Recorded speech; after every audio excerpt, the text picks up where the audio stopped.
You ask Tiger to solve. This deals with linear equations with one unknown. The final result is x equals 18. Let's solve it step by step. Group all constants on the right side of the equation. Add 9 to both sides. Simplify the arithmetic.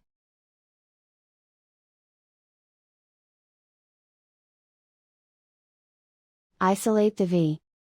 Multiply both sides by inverse fraction 2/1.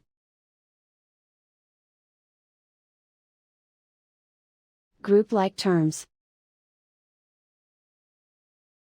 Multiply the coefficients. Simplify the fraction. Simplify the arithmetic. And so the final result is x equals 18.